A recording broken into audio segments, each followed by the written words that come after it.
Okay,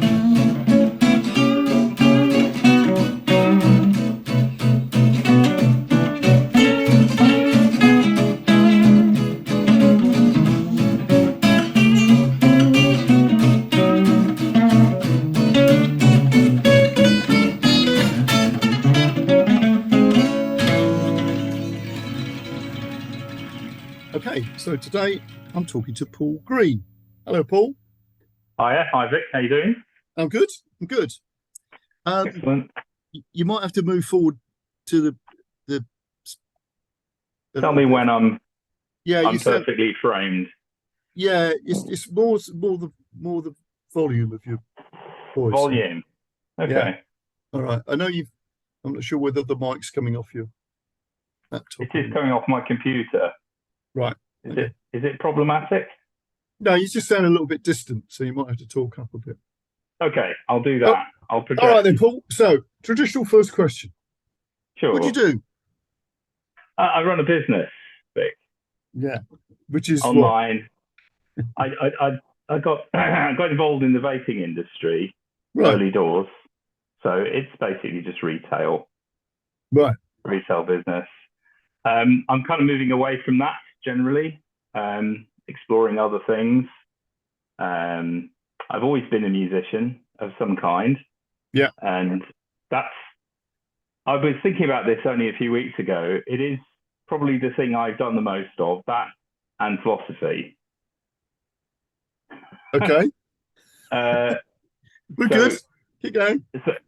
so the business is really, that's a complicated story, but it's really just keeping body and soul together whilst I do these other things. Mm. So it's mostly, my life is concerned with mostly philosophy, consciousness, music. I could talk about magic. Yeah, you can. That's all good It's here. not, I wouldn't say that's explicit, it's implicit. Yeah. In the above. Yeah. In fact, I'm struggling to draw any strict boundary between any of these things. Yeah. They're all of a one thing. Now that sounds really vague, but that's really where that's not vague at all. That's actually really interesting. We have a mutual friend in Rich. We do. Rich Edwards. Okay. Yes. And I did a couple of podcasts with Rich where Dr. Rich interviewed me about the book which is actually out now, but in the process of trying to create this thing. And of course, what's interesting about, and this happens with a lot of the interviews on the podcast, you get these very sort of grey areas that cover, they sort of overlap. So artists that are interested in magical thinking, philosophy, and it's part of their art form. Also, artists who do something else in order to pay the bills. Right. Because, and again, that's something which you're sort of implying, that you've got this other thing going on. Because there's a number of people who would feel, well, I've interviewed these people, who feel that maybe they're not doing, because they're not making the money out of the art, they're not doing the art, if you see what I mean, which is like nonsense. Yes. That's a terrible imposition on it people. Is that it's the social one, right? Isn't it? It's worse than that, Vic.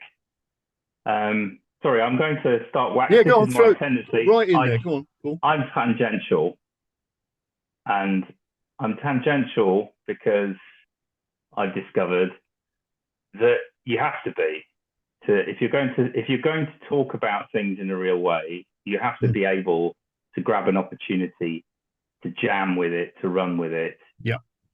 Unless the purpose of your conversation is to demonstrate your competence to other people. Really, what you should be aiming for is the edge of competence. Yes. Otherwise, Yes. it's just a demonstration and not a conversation. Absolutely. So I'm going to go tangential. So that is an imposition that I think is imposed upon us that we barely notice because we live in a culture that has emerged way before we were born, all of us, hundreds of years ago, probably. If we were to look at the general kind of flow of time and the rise and fall of civilizations, some hundreds of years ago, this type of civilization emerged where everything is represented by something. That sounds really general, doesn't it? In this instance, money. Yeah. So this is the, if you like, the materialist, rationalist paradigm that has dominated human civilization, certainly in the Western Hemisphere. Yeah. In the West for the last couple of hundred years, and that we're still in that paradigm. Everything has a value which can be expressed Yes. in a numerical way. Yes. And that applies to musicians just as it does to anyone else, for that matter, poets. I mean, I describe myself as a musician. These are words of convenience, really. So you know what I'm talking about. Yes. We're shortcutting, Anyway, so I'd say that I totally sympathise with the sense that people have to deviate from doing something that they absolutely love, that loves them back. They have to deviate from that and concentrate, I don't know, on something else, like stuffing chicken cuvettes in a factory or something random that happens to come their way, that happens to pay the bills. Yeah. They end up with this strange existence, and the privileged few are able to focus exclusively on the things that they love doing. And that is, I mean, it's not a recipe for progress, really, is it? Anyway. Well, no, but the thing is that I think what I started to realize quite early on was that the most interesting conversations I was having, and I've interviewed lots of different types of people from different sort of levels of, people that you'd sort of go, oh, that person's really well known type of thing, to somebody who's like, but the most interesting people are not the ones that are well known. They're the ones who are, because they've got a fascinating viewpoint about something that they're dealing with. Right? And so very early on, I realized that there were certain people that I was asking, would you be interested to be interviewed? And it was like, well, I haven't really got anything to say. It's like, well, actually, you have. And I still get the occasional person. In fact, at the moment, I've got three people that I'm desperate to get on the program, who are avoiding me because they think they haven't got anything to tell me, but they have.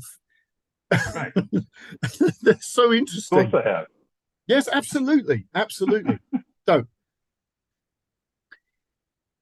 going back to what you've already sort of set out, the other thing I've got to say, the only question that I ask is a trick question anyway.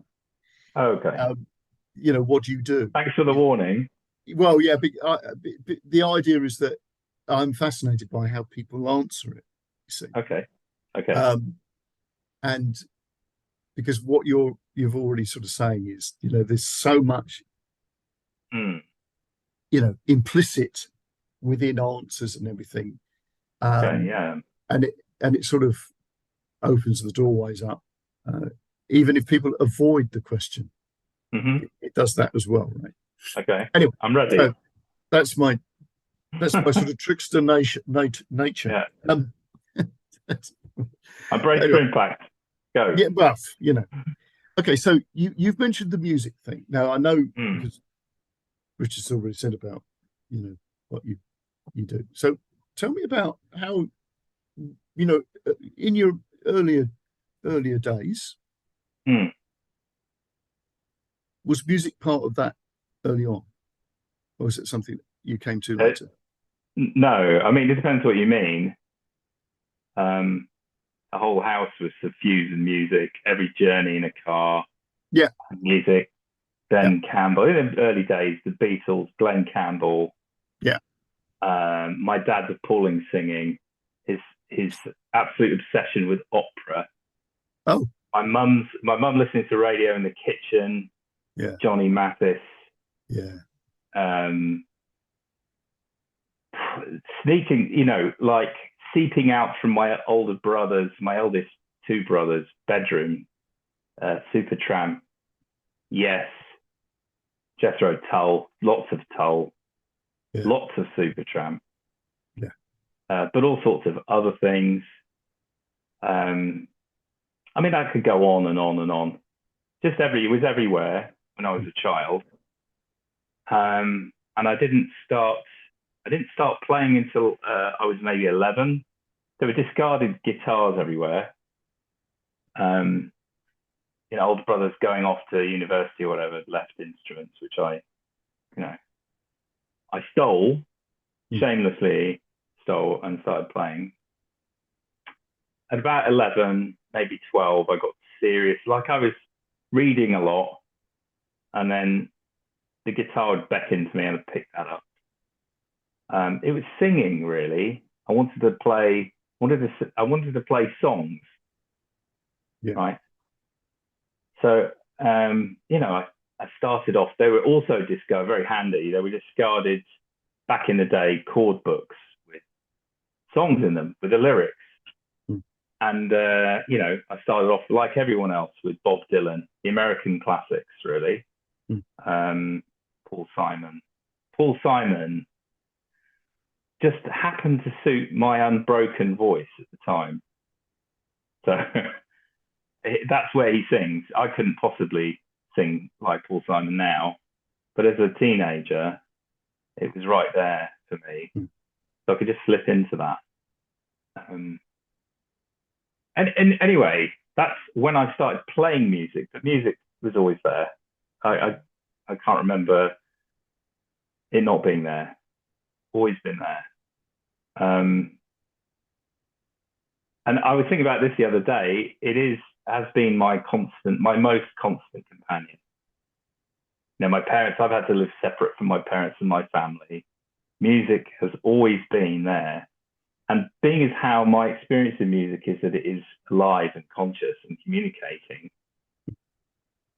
And, that is my experience of music, is that it's not a thing. In fact, I could go much further than that and say there aren't any things, but that's a slightly tangential thing. That my experience in music is that it's conscious. Yes. I wouldn't say that necessarily back then that was my direct experience of it. It was just part of my life. But it became much more obvious to me as I got a fair bit older, that there was something else to this. There was a relationship.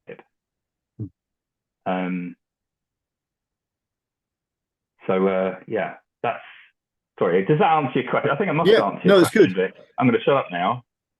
No, I'm interviewing you. You can talk as much as you want. Okay. Yeah, I all of that stuff. I think I teach guitar anyway, if you can call it that. I sort of try to inspire people in order to play. Yeah. One of the problems I have, and it's funny because I was teaching somebody just before we got on the Zoom, and I'd encouraged her to get a chord songbook, and of course you don't see those very much now, but of course they were the way in, the buskers songbook type of thing. So as you say, you got the lyrics, you got the chords and some sort of top line melody which nobody could actually read, so you just had to listen to the song type of thing. But what I was explaining to her was, because she had one at home, which I don't think I'd given to her anyway because I was clearing out a lot of stuff. But I had a Pink Floyd songbook which had all the tabs in it. But we actually sat down and did Brick in the Wall. but Oh yeah. like really basic without the Yeah. sort of strummy guitar bits, but just the basic chords. And what I was sort of explaining is, how much you can strip out of a song until it isn't that song anymore. And of course, you can take it down to virtually nothing once you've got the lyrics or the idea of the vocal in your head and the most basic aspects of the chords. It's really still the song, but it's sort of slightly different. If you saw what I mean, it's living in a different way. Okay. Yeah. And because that's how we would have done it. It would have been, Right. Yeah. Oh God. Yeah. And then gradually it starts to, it's like some sort of alchemy, right? It starts to come together. And I think that's really important because what I'm seeing now is that people are learning contemporary instruments like it's a classical instrument. They've got all that's required. It's all available in lots of different forms. So you can literally get it exactly right. Yeah. And that kills it. I see where you're going. Yes, I see what you mean. So, yes. So there's this issue, isn't there, in engaging with something. Yes. A division between, can I put it this way, successive approximation and reproduction. Yeah. So the modern sort of way of doing things is obsessed with industrialization of things, reproducibility, uniformity. Whereas we might say, I don't know, a more ancient way of doing things would be by successive approximation, by dynamic implicit rather than explicit learning, and uniqueness. Yeah. Which is exactly what you get by default by doing it the way that we used to do it. Right. And that's, I think, what you're driving at. And I think we are absolutely on the same page there, Vic. Yeah. 100%. Yeah. Implicit learning is a superpower. Yes. I know that's ridiculous, right? No, it is a superpower. You're absolutely right. It's ridiculous, but it's become a superpower because it is, everyone has this kind of nagging sense that there's a forgotten wisdom of the ancients. That's it. Yes. That's it, is learning directly and trusting that you're learning directly, that the universe is speaking to you, as it were, the cosmos is speaking to you through the process you're engaged in. And I think that is the lost wisdom of the ancients. That's it. It's getting to where you're going. There's no going, sorry, it's not a place you're going to, it's a process you're engaged in.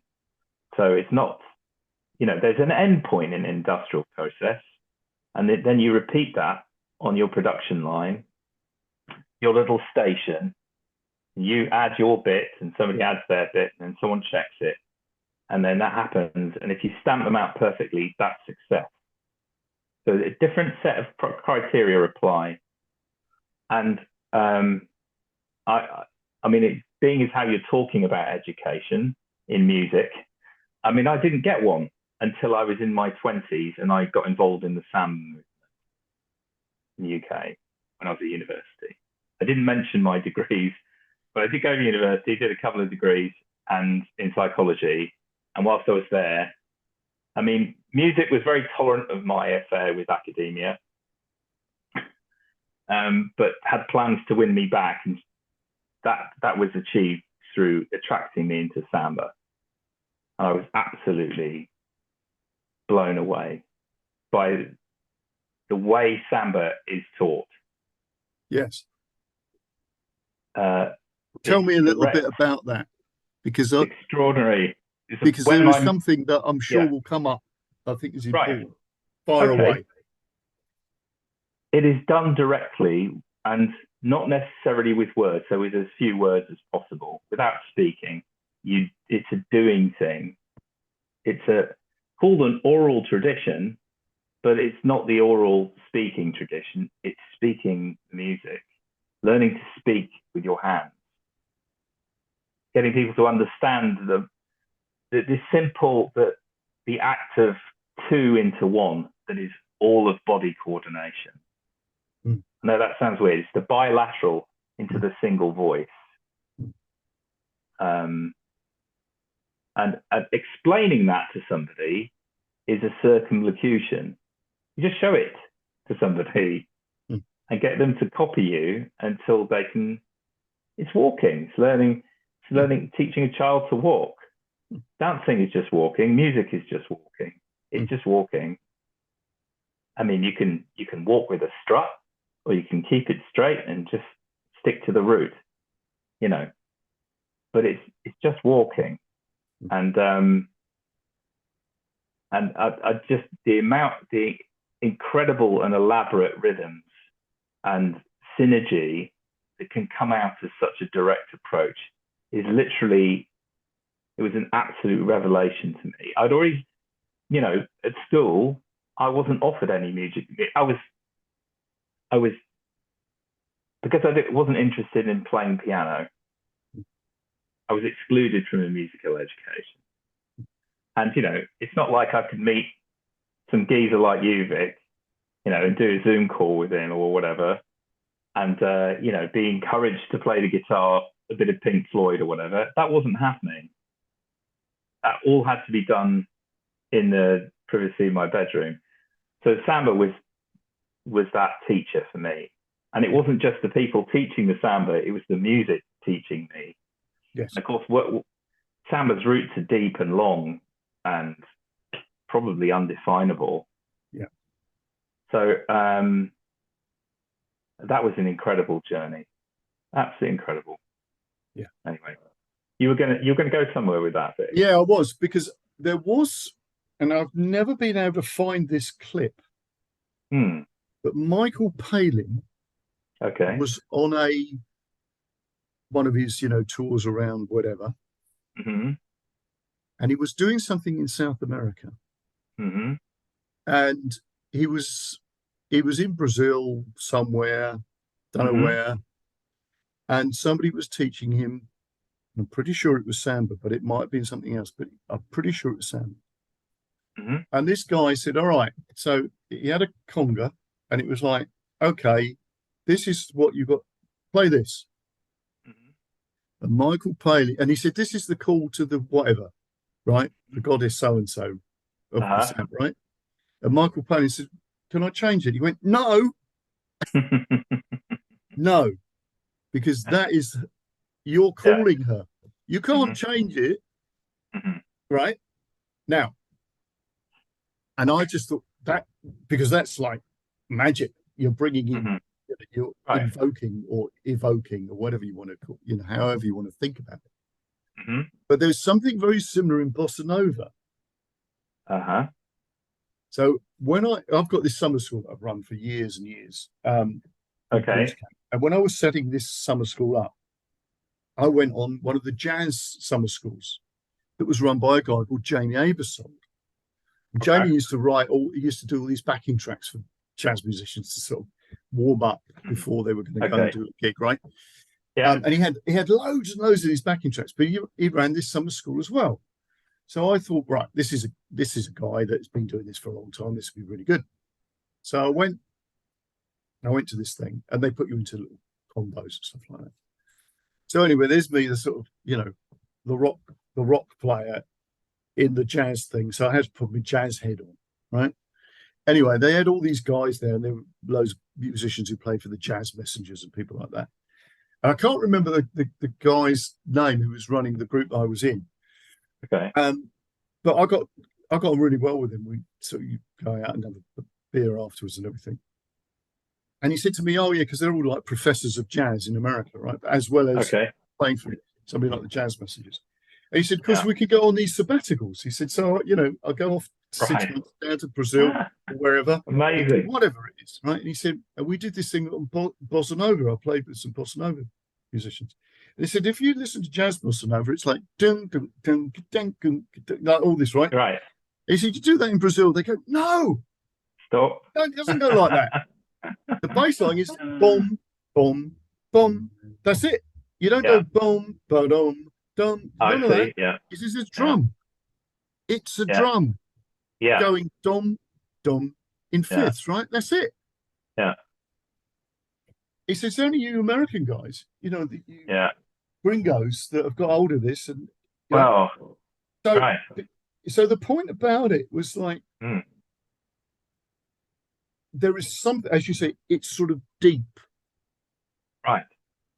That it's not, it's music, but it's not music. It's something that sort of infuses it, that makes that relevant, and that's what's part of it. And that's in all sorts of sort of root style of music. Right? It's in everything. And it's that you sort of discover by approaching it the way that we were talking earlier. You discover yourself and the essence of what it is that you're doing, almost by mistake. It's embodied learning, if you like. Yes. So this ridiculous obsession with the culture we're part of, we're defining everything. And defining the life out of things, categorizing, explaining, and then really quite seriously suggesting that having defined them, that those boundaries are now fixed, and that is it. And encountering somebody who thinks like that, attempting to explain how to play a swing, is, well, first of all, it's incredibly confusing. And then it's funny. It's actually hilarious. It's impossible to teach a swing. You have to feel it, right? And how do you feel it? Well, in Samba, you would be expected to walk your rhythm. So you're carrying the 1 and the 2 with your feet. You feel the syncopation. I would say is a somatosensory conflict between your hands, if you're playing a handed instrument, and your feet.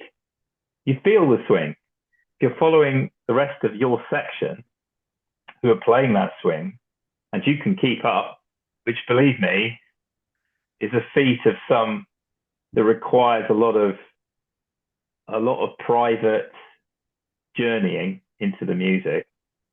If you can keep up, if you've got the fitness, you can start to follow and feel the swing.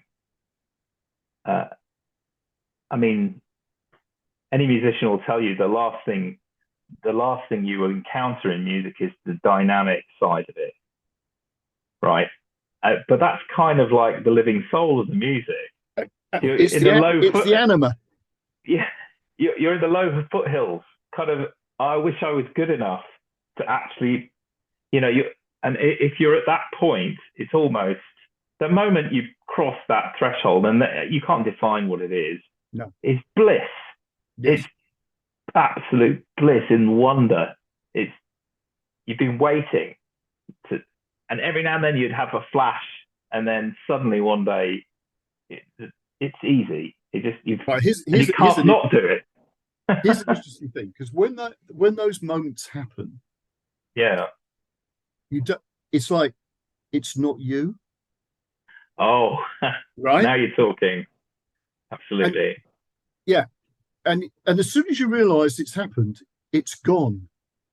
So when those things first happen, like from when I going back to early days playing guitar, you play something and it's like, what was right?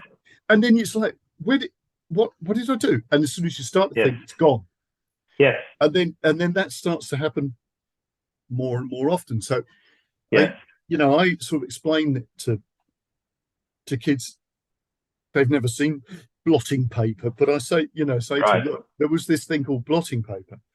And if you, with an ink pen, you'd get a blot over there, and then another blot would appear over here, and another blot would appear, and gradually over time, because you start doodling and things, the blotting paper becomes, it sort of disappears under the ink and all the rest of the stuff, right? And I said, that's what the experience of when those moments where it's like, what happened? That's like the blot, and gradually that happens so often. In the end, you can't even see the paper anymore. And Yeah. and then when somebody says, "What is it that you do?" You can't tell them because it becomes like, yeah, well, yeah. So then it becomes a little bit more mystical. You start Yes. talking. Interesting. It's an organic thing. Mm. You're growing something rather than stamping it out of material. You're not a machine. No, Nothing's a machine. no, it's organic. Even machines aren't machines. It's like this idea that everything's mechanistic, and that if you just work harder and faster, it'll happen. Yes, it will. I mean, you could describe playing music as work. You could do that. I don't necessarily that's the best way to conceive of it. This idea of work is a physics idea, really. Work and heat and energy and distance and time. How about loving it? How about focusing on something else, and how about loving it and just being in love? Is love work? I mean, yes. It's not necessarily straightforward, but it's not. You don't need encouragement to do loving. It just happens, and I think that's a better model, personally. I mean, that's personally. But I appreciate there are people who want to do things in music which require them to be ready to do them at a certain point in their life, and then they need to be ready to do the next thing at a certain point in the very near future following that, and so on through a chain. If they want to get to the low foothills of some other area, let's say orchestral classical music, well, that's not a world I've ever inhabited, and I would not presume to comment upon that. I would hope that all of those people absolutely love music. I would hope that that's the reason they're doing it. Now, here's an interesting point with that you brought this up, because again, I don't think I've ever discussed this point of it with anyone, really. Right. There is, I've worked a lot with classical musicians who teach, and some of them are very, very good. I'm not, technically their own playing is very, very good. But often I've noticed that there is a lot of the pupils never get to that point of understanding what that, the anima, if you like, of a piece of music is, because they are following the dots, right? And they'll understand things like dynamics, but only because somebody's explained it to them. Okay. So it's very weird that these people can't improvise. Okay. They can't make something up. They can't change something to be something else, because it's almost like it's sacrilegious to change the thing. But the point is, the great players in classical music do understand that. Okay. It's not necessarily that they can improvise, but they understand what makes that piece of music live and breathe and become expressive. But it's almost like they're never taught that until much later, or they never get the experience of it. Yes. Somebody comes along and says something that blows the doors off, but it doesn't happen to many people. I see. Right. That's something I've noticed a lot. Now, that is, I would never have said that is something that in contemporary music, you need that much earlier, as long as it's not being taught, as I said, like classical music. For you to become an artist is let's call it an artist, right? You've got something that you can express. And I think that's very sad. I don't know. Now, some people would some people would sort of disagree, but it's not, I'm not saying that this isn't just to do with music. This is to do with a lot of things. So going to your thing about the classical musician, if you want to be a jobbing musician as a classical player and you're going to be playing in an orchestra, fine, because you're doing a job. Yeah. But there again, you may be on a production line, but for Yes. you to become a performing concert pianist, for instance, you've got to have that skill. You've got to be able to interpret a piece of music that expresses something, and it's not just the notes. Yes. I mean, can I posit something? Yeah. Yes, go. I'm really out on a limb because I cannot really comment on the life. I've known a few classical orchestral accomplished musicians in my time. And I wonder if the question really is, where is the synergy? So in an orchestral piece, in a full orchestra, the synergy is when all of those people are playing together. And that is the dynamic. It's not if you're a guitar player in a 4-piece rock band. No. There's a different order of synergy required. And so I kind of get that there would be a longer ramp and a much more harrowing ramp into being one of a few hundred people in a room coordinating, maybe with a choir. You've got a conductor, might even have more than one conductor. That just blows my mind that there would be such a long, in order to achieve the synergy that is being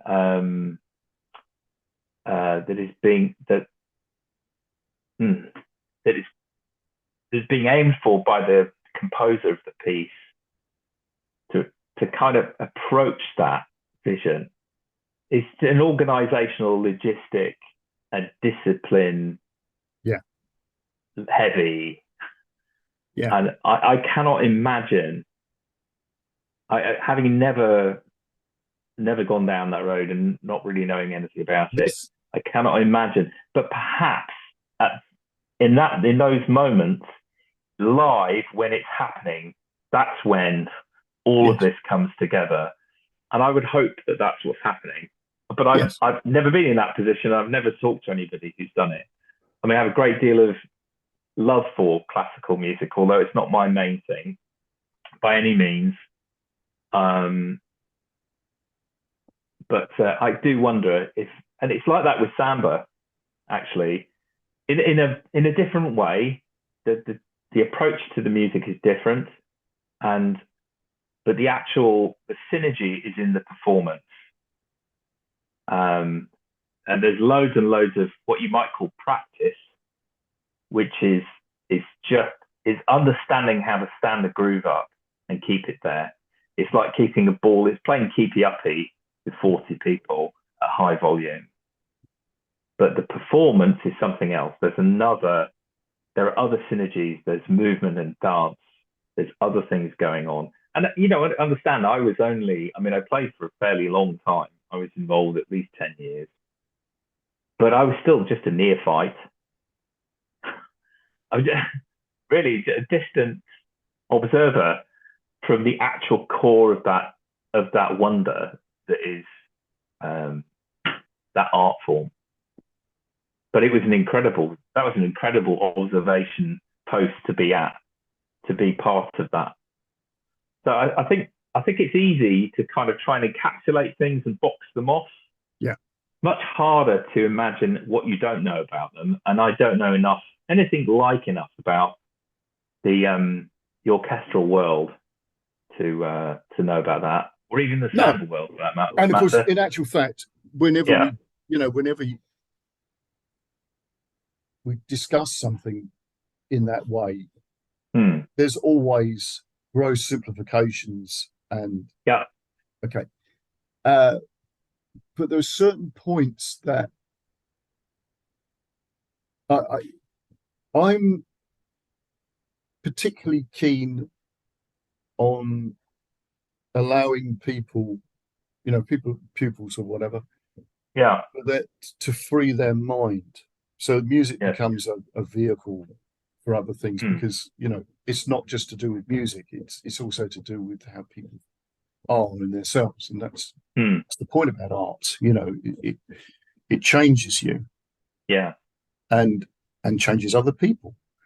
But of course, that is not necessarily something that people actually understand, and I try to get that. I try to get that in early, for people Right. to understand that really what's going on when you're involved with art, music or whatever, you are changing as you learn, all right? And you learn to learn. Yes. So there's all of that. So coming back to what you're doing musically. So you've been involved in some, but because you're doing other things as well, isn't it? Anyway. So Of course. how does that, because you play, I've heard you play and sing and stuff, right? Okay. So when you left university and you'd got your degree in no, what was it you said? Psychology. Psychology. Yeah. So you go out and do what? Psychology stuff. Psychology stuff. Okay. Cool. Yeah, psychology oriented things. Yeah. Is the music on board all the time? All the time. So, I mean, that's a quick pressy. I've already given you a shade of what was happening in my teens, and then I ended up in London in my 20s. I was playing in a folk rock band. We had a great time. We were a party band, really. Jethro Tull, or this is no, okay. a lot more Supertramp. All right, okay. No, a lot more swearing.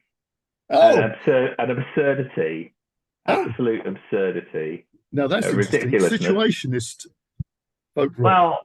Well, just ridiculousness. The bass player, an absolute prodigious drinker, I can only describe it as a ridiculous memory for songs. He could remember any song, but had a tendency to, once he was drunk and we were at the end of our set, to call on, I don't know, some country and western to G the audience up, and we'd have to go into some country and western, Ring of Fire, right, Johnny Cash, Meltdown for like half an hour. Yeah. I mean, it was just ridiculous, the things we used to do. Half time having to do the bingo in the middle. But we had a great time. We were a party band, and that's what I was doing then. And then I got into Samba, and I hung the guitar up on the wall, and I didn't touch it for 10 years. I mean, barely. Picked it up, strummed a few chords, went to a few festivals, sang a few songs there, but the rest of the time, I was just off on this other journey. And then I decided I had a knee injury that took me out of Samba, and for some reason it just felt like the right thing to do, to get another guitar, to get a new guitar, an acoustic, and start playing again whilst I was recovering. And then I was hooked on that again. So I vaguely started writing songs at this point. That didn't start in earnest until maybe, like 5 or 6 years later. So, I'm in my 30s, late 30s at this point. And I started thinking, I really feel like writing songs. There's something there. And I started off with some daft ones. And then sudden outpouring of songwriting, lyric writing. Possibly, I don't know. Let me get my timings right. About sort of 12 years ago, something like that.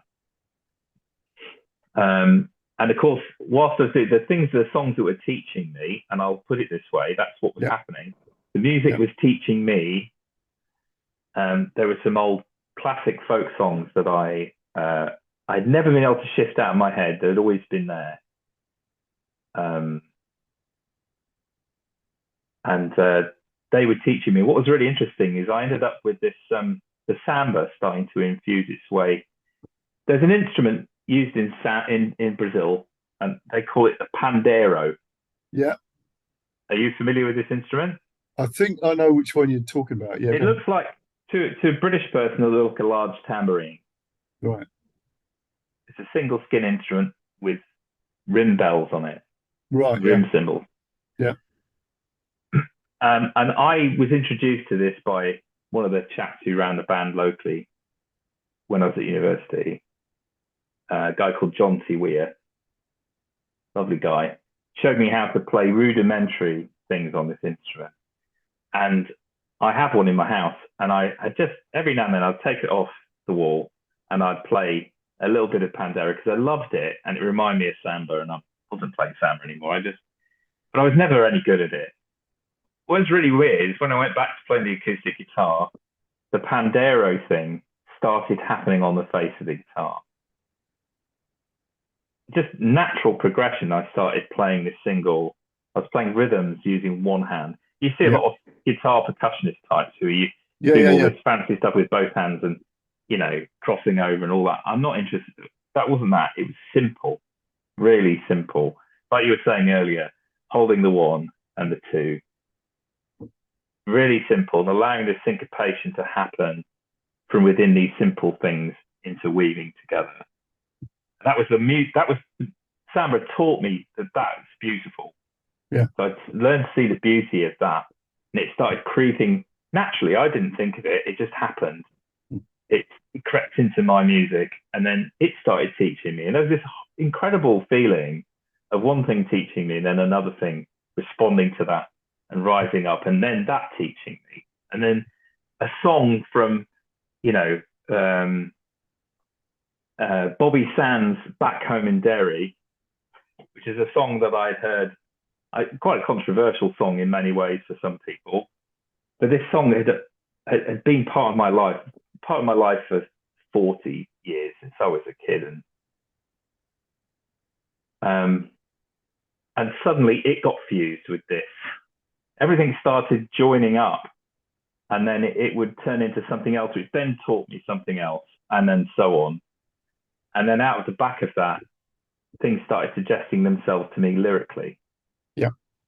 So this is something growing, isn't it? That's what I'm describing, is something propagating. It's life. Yes, exactly. It's living thing that is, and I was a part of that living growth, and I really enjoyed it. No, I can't say anything. It was incredible. And it was during that time I started to realize this other consciousness. Started to understand that that's what I was I'm trying not to be too definitive here, because I don't think that I could possibly do it justice.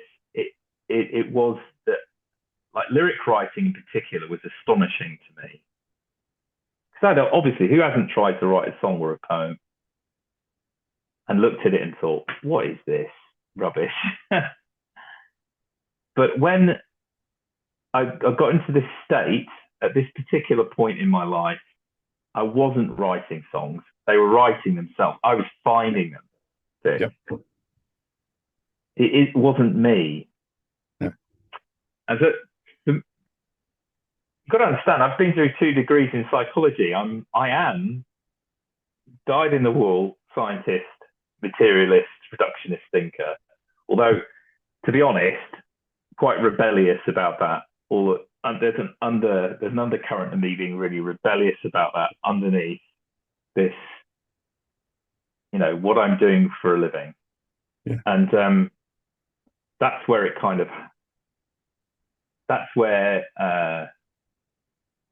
that confluence between these 2 lives, I suddenly realized that I was missing something, I was missing something. And that I was finding lyrics, I was finding songs in the cloud. They were arriving with me. I wasn't really writing them. I was kind of part of it. Yeah. But I wasn't the part of it. It wasn't me, and they weren't mine. They aren't mine. No. They don't belong to me.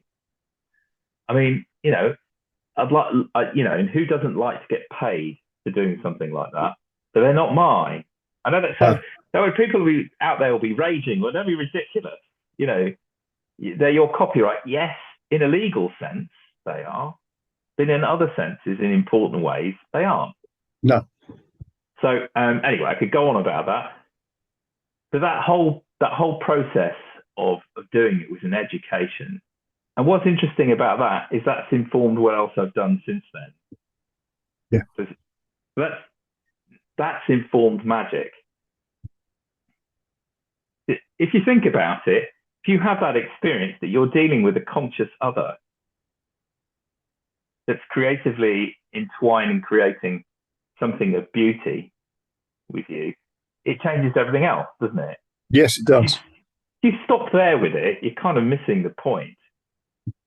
So it's not a single domain, it's everything. It's not just music that's like that. No, it's everything that's right. like that. And then I was so I mean I could fast forward a bit here. I mean I ended up playing bass. Sorry, we're still on my journey through music, aren't we? Yeah, no, this is good. So I ended up playing my partner's band. She's a singer, extraordinary singer, as a bass player. So that's what I'm doing now.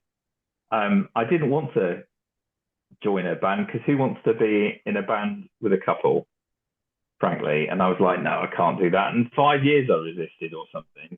Yeah, I know. And then they had a really good bass player, and sadly he moved away to do something else. So I said, and they were about to go into the studio. I said, okay, look, I'll do the studio thing. So I turned up for a few practices beforehand, and I just loved it. I fell in love with bass. I just love it. I absolutely love that instrument. And so yeah. So I've been doing that. That's 3 years now I've been playing bass. That's my predominant instrument. And I'm one of these people. I'm an annoying person. I'm a one instrument person. I have one guitar I play, or one bass in this instance, and bass is all I do. I don't want to play guitar now. I want to just play bass. So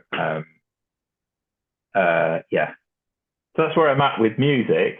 Sorry, I've lost my thread there. I was going to say, in the meantime, as another overlay is all of the stuff I've been thinking about to do with consciousness that goes all the way back to when I was maybe 7 or 8 years old, when I started asking questions about that. And what's really interesting is the music thing and the consciousness thing, and then into magic, and all in the last 10 years.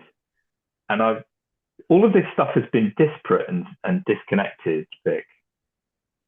That, psychology's been working along at this plane, and music on this plane, and my interest in consciousness on this plane, my interest in magic on this, all of it. And suddenly, over the last year, something has shifted. And I don't think it's just something in my realization. I think something is shifting in the world at the moment. Do you get that sense? Yes. Okay. So there's something is shifting. I'm not sure what it is or whether it's a thing. It's perhaps too many things to really articulate. But I ran into, pretty much, I'm assuming you might have heard of someone called Ian McGilchrist. Yes. Okay. Master and his emissary. Wow. And I missed that the first time round, and I'll tell you why I missed it. I remember bringing him up when I was working. This is in 2005 or 6, I think. I was working in neurology, in neuropsychology at the time, as an assistant psychologist. Nothing major. And I remember bringing this up, and somebody saying, "Oh, it's just nonsense, this left brain, right brain thing." I was very significantly dissuaded from looking at it further. Certainly people were. Anyway, that precise dismissal is exactly what Ian McGilchrist yes, his whole thesis is. Anyway, yeah, exactly. How annoying is that? Anyway, a few years ago, I ran into his ideas again, and suddenly it's been a lightning rod for all of these different disparate layers. I don't know how many people that has happened to, but it's been so powerful getting to grips with his ideas and understanding them, and realizing that it's kind of like there's a gravitational field around his notions that have dropped collapsed all of these different layers together. And they're now miscible again. They're now fluid again. They're now mixing with each other. I just find that. So anyway, I'm going waxing lyrical about Ian McGilchrist, but he really has influenced me deeply in the last few years now. Right. Okay. So I've just written a book, and it's just turned up. Is it? Yes, it's been printed. So I've still Okay, haven't got. amazing. Yeah, yeah. It's taken me about 10 years to write this. Congratulations. Thank you. Yeah. But the point where I use a lot of this stuff about left side and right side brain because Okay. it's a brilliant metaphor apart from anything else, right? Mhm. It's a brilliant way of explaining when you're using, as the Greeks would say, the logos. So you're using the logic, Yeah. and and when you're speaking mythos, Yes. and the two are a good way of explaining certain aspects of what we perceive as the world around us and everything. Mm.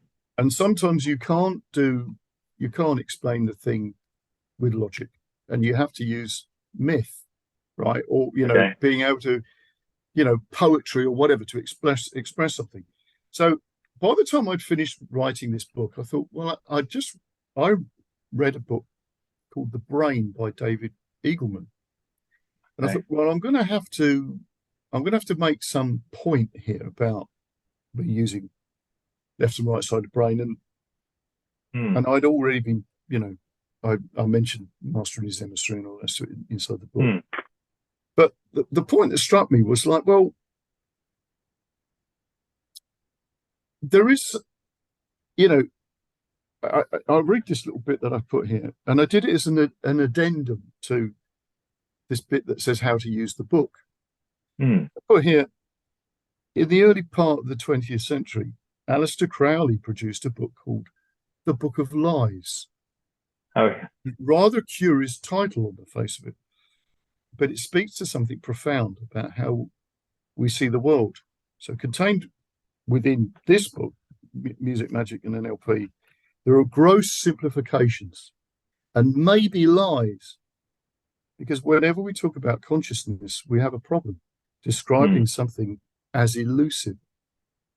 I often refer to the right and left sides of the brain, and these terms are problematic now. However, Ian McGilchrist, book Mastering His Emissary, has revived this idea. So I think it works very well as a metaphor to explain the different ways of thinking, one very creative and the other one very logical. So I quote this book. In his book, The Brain, David Eagleman talks about the brain as a city with many things going on simultaneously in different places. A perfect analogy, however, even if sex workers may be busy throughout the city, I postulate that there's also a red light district. So using locations within the brain is an easy way to focus and explain the behaviors for creativity. So in other words, you could turn around and go, well, that's all nonsense, but actually, if you think about a city, you go, yeah, that's a bit, if you want to, go there. That's not to say that it's not going on everywhere. Right. And I think that's the point about Gilchrist thing. As soon as you start to go, hang on a minute, yeah, let's go back to this way of thinking, because it does work as a way of explaining something that's really pretty unexplainable, unless you start getting down to mechanics. And again, it gets down to this thing, as soon as you get to the mechanical stuff, all of that magical stuff, like you were saying about, learning Samba, something happens. It's like, yeah, okay, I can't explain what's going on here. Right. Right. So McGilchrist, his books are really difficult to read. Oh, you found it difficult? Oh yeah, but I got it on Audible, and it's still it overwhelms you because again you're dealing with and it's not him reading it. It's not him reading it. It isn't him. Yeah, it is him reading it. No, on Audible, I got it. It is him. But even if it isn't, the one I listened to, it wasn't him, and I found it really difficult to listen to. It was too edited. There was something about it that wasn't quite natural, and I found that quite difficult to engage with. Perhaps I'm so used to reading and imagining the author's voice, and now that I've heard him speaking, it just didn't work for me. Do you see what I mean? If that's bothered you, of course. No, it didn't bother me. It's just that okay. because there's so much stuff. Yeah, It's just, it it is an assault. overwhelms. Yeah, well, of Yeah, course it does. It overwhelms your logical. is your background, Vic? If you don't mind me asking, is background completely music? Did you have some other thing you were? I mean, I had the advantage of a couple of degrees inside, so all of No, the blah I blah. bypassed all of that and just got out playing and making Good a for you. nuisance of myself. Good for you. Yeah, so I didn't sort of go down the academic route, and Right. I read a lot, but Yeah. again, I tend to. I'm the sort of person who reads several books simultaneously. So Yeah. I would dip in, and then, Right. I'm not somebody who will sit and read a book cover to cover. Yeah. I mean, I can, but it's not. It just doesn't suit me.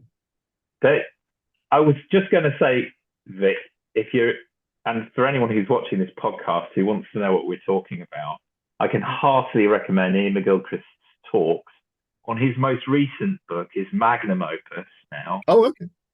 Which is called, a very clever title, The Matter with Things.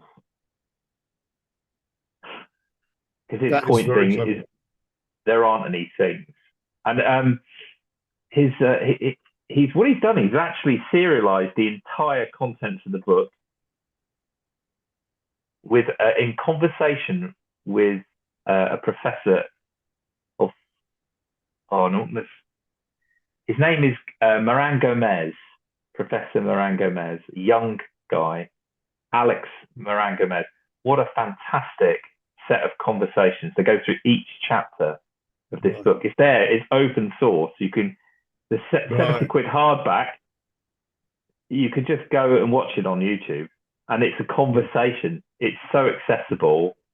And all the terminology that obviously this McGilchrist has to put in to bolster his theoretical positions against criticism from within in academia. He has to reference everything. He has to explain what he means by everything. Makes it pretty inaccessible to your average reader, I think.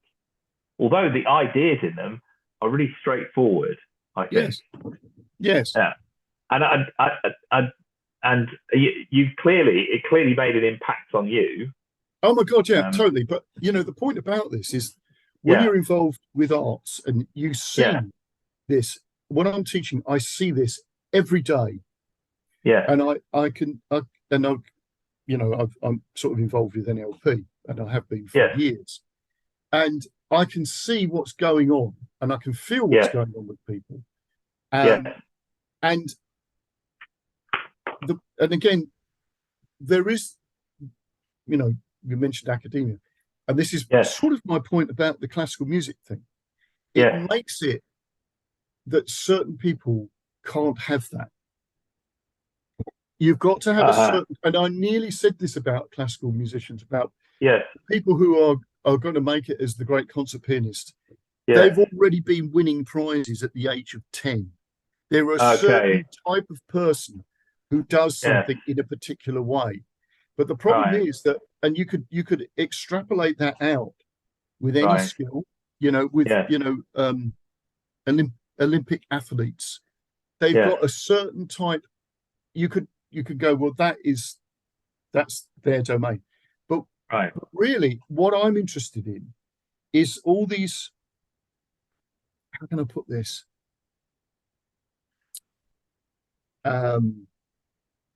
Psychopomps who want to go between, this thing and that thing and whatever. And it's like, I'm like that. That's me. That's the person who wants to nip in and take something from over there and put it over there, because it's the creative process, right? Okay. And I think there's a lot of people out there like that. Like what exactly? Well, that they feel excluded from certain things because it's so rigorous. Okay. Right? But the ideas are actually quite simple. I see what you mean. And you want to be able to go, you want to get, we've got a habit of doing this, of making it so, well, I will use the word occult, I hidden, see, yeah. Right? Yes. That no one can have this information unless you've done the training. I see. And what I like to do is I like to Yeah. sort of democratize things and go, well, actually, it's Right. quite easy to do this stuff because this is really where, so and so got his idea from to write Got you. this song. He Yeah. nicked it from over here, but then something happened, Right. right? Because it's like that sort of magical thing that goes on when somebody that gets that, and then it becomes part of them and they become part of it, which is Right. what you were talking about when songs arrive. Yeah. They're not yours. They've Yeah. arrived. You're part of the process, but it wasn't you. You know what I mean? Exactly. I know exactly what you mean. Yeah. Right. That's exactly where I'm coming from. I'm sitting here thinking, yeah, and you could say, oh, that's ever so humble, isn't it? That's some sort of moral or ethical position, but that's not why. Or you could just be that's just my experience. a pirate stealing things from, which is how I like to look at it. Right.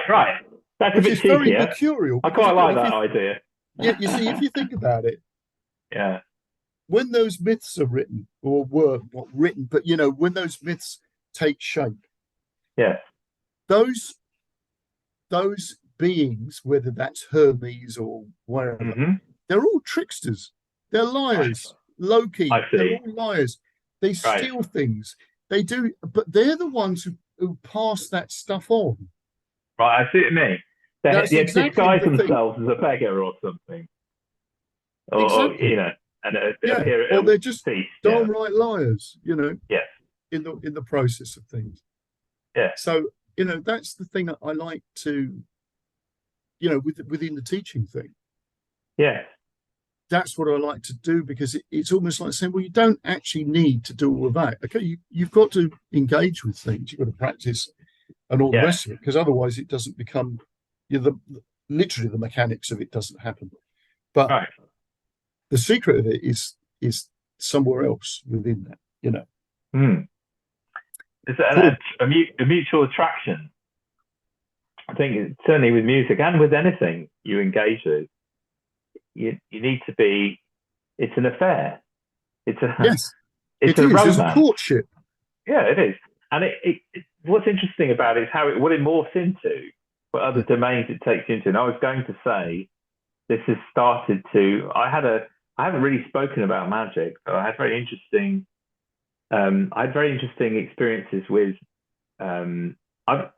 Okay, so let me be absolutely clear about something. I'm a lifelong agnostic about everything. Yeah, that's my position. I've never used belief. Belief is, for me, it's pointless. I don't see its role in my life. You might describe me as an empiricist, but then that doesn't really summarize it either. I'm just open to possibility. I remember talking to my brother about, I don't know, UFOs and aliens, one of my older brothers, and he thought he's doing me a favor by telling me I was asking stupid questions, and that completely ridiculous notion. Well, okay. I'm a lifelong agnostic. I'm open to the possibilities. And what is interesting to me is when you're involved in science or at any level, and you're swallowing academic articles and journals, and textbooks and going to lectures and stuff, and the impression you receive, very strong impression, is that we know most things, but there's just this small sector of things we haven't quite worked out yet. And I'm sitting there in these lectures where that impression is most strongly coming in my direction and thinking, so why do we sleep? What is dreaming? Exactly. You're telling me we kind of know, but we're all carrying around in our heads. We're all carrying around in our bodies, in whatever that is. We have a consciousness, and nobody can tell me what that is. Exactly. And what not having consciousness is when we're asleep or under an anesthetic. It's just, I find that absolutely astonishing. So that's the kind of world I live in, and and I've had some interesting experiences with kind of magical processes. Nothing really absolutely extraordinary or whatever, just really curious and open about the whole thing. And like I said right at the top of this discussion, I don't see there being any separation between any of these things. We have generic labels for them, but for me, they're just portable. They're portable categories for explicit discussion about things. And as I was saying, for me, implicit learning and understanding, most importantly, understanding the context and meaning of things is much more important. Yes, we have to have explicit, verbally driven conversations with people. But that doesn't mean we should become enslaved by language. No. And that's the risk, I think, that Ian McGilchrist is talking about that resonates so strongly with me. And one of the reasons his stuff has been a lightning rod for me is because when I was at university, I did a little bit of studying of applied behavior analysis, a much denigrated sector of the profession since the cognitive revolution. But studied applied behavior analysis and did quite a bit of extra reading. Came across this idea of rule-governed insensitivity in humans. This is when, if you take a task, any task, and you test humans against any animals, any animal will adapt faster to a change in contingencies than any human. That's like, on average, take all of the scores, response rates, changes in behavior. Humans are slower than animals to adapt. We're slower to adapt. And the idea is, well, it's rule governed. Humans are rule governed and they stick to rules and they expect things to correct themselves because the rule is right. And that indicated to me years ago that there was an issue with language and the dominance of language over humans. And there was something missing. And of course, I had a masterclass in what was missing from the Samba side of life. And I think that's where I'm coming from with magic, is that there aren't any real boundaries between music. No. And I do, one of the things that's interesting to me is the interface between language and magic. I was looking at some stuff with sigils today. Yeah. Just interested in that side of things. Be interesting to me, the chap who was giving the talk was discussing the idea that it really is, sigil magic has really only become like a really big thing in the 20th century. And the process with magic of sigil magic is converting an intention into something nonsensical, which you then forget. Yeah. You concentrate upon it up to a point and then you ignore it. Yeah. And I found a parallel between that process and this idea, the thing that happens in lyric and in a good poetry is you're actually subverting language. Yes. You're subverting language. So like in a good poem, I think what's going on, or in a good lyric for that matter, is language is being kind of twisted and warped a little bit. Yes. Such that the listener unfolds for themselves the thing. Yes. It's just enough of a seed to drop something in, and then it unfolds for them. And that's why it's alive, rather than something is dead and over-explained. And I turned left, and then I went right, and then you've got to go straight ahead. And that is why a lot of modern lyric to me is just too concrete. It's too, it's abstract and material. It's too mechanistic and derivative of something else. So anyway, I could go on about that. I think we're going to have to talk about this. Okay. As a separate podcast. I hope you don't mind. Sure. Because what you've done is this book that I've done is about cut up. Yes. All right. And of course, that is exactly what's going on with this Burroughs and Geisen thing. right? Yes. Because what you're doing is you're taking things and juxtaposing them, and Yes. what happens is something weird happens with it. Yes. Now, Yes. I've been today because there was an interview I was interested in. It just happened to be on a very sort of witchy podcast that had they have music as well, and the lyrics are dreadful in all of these songs because they're so obvious. So not only is pop music and modern lyrics become crass because it doesn't do the magical thing that a Paul Simon lyric would do, or whatever, or a Leonard Cohen lyric would do, which puts you in the place of the experience of what it is he's doing without him telling you, right? Yeah. So I'm listening to these lyrics and they're terrible. They're thinking, well, it doesn't leave anything to the imagination that makes that happen, which is weird because they're supposed to be magical things, right? Bands, you know what I mean? And I'm thinking, okay, so we need to talk about that. We need to talk about the whole thing. So I think we should have an episode that is magic and all things exclusively about magic and music. Yes, I think so. I think they are. That, Peter? Paul, I mean, sorry. Yeah? Yeah, that's my brother, Peter Green. Yeah, well, that's weird because the reason I said is because there's somebody else I was talking to this morning whose brother is called Paul. And he's a twin. And it's like we have this joke about not mentioning Paul because it's his brother. Anyway, that's fair enough. Anyway, okay, so that's cool. Now, if we'll stop there because we've done over an hour.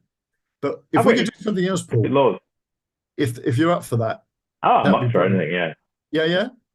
Excellent stuff. Till the cows come home, Vic. Yeah, absolutely. That's awesome, mate. So we'll call it a day there, and then we'll talk again. Okay. Don't disappear though, because I'm just going to stop the recording. Yes, no problem. Cheers, mate. Cheers. Thank you very much.